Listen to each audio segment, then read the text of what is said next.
നിങ്ങളിങ്ങനെ ഗോപസ്വാമിനെയും ബോച്ചയെയും ഹണി റോസിനെയും നോക്കിയിരുന്നോ. അടുത്ത മാസം മുതലേ നീലക്കാടിന് പച്ചരി ഇല്ല.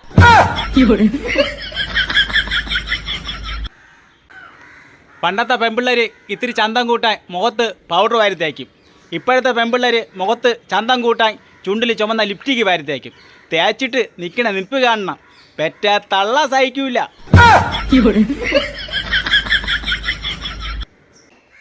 പ്രണയിച്ച് പാറി പറന്നടക്കണ കാമുകന്മാരെടുത്ത് നിങ്ങളുടെ കാമുകിമാർ തരുന്ന കഷായം, ജ്യൂസ്, മധുരപാനീയങ്ങൾ വാങ്ങിക്കുടിക്കരുത്.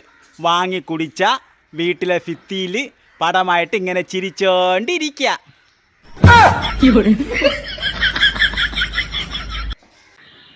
ഇത് അലക്കാലാണെന്ന് പറഞ്ഞിട്ട് നാട്ടുകാർക്ക് വിശ്വാസമല്ല. പിന്നെ വയ്യാതെ നടന്ന അപ്പൂപ്പനെ വിളിച്ച് കാണിച്ച് കൊടുക്കേണ്ടി വന്നു.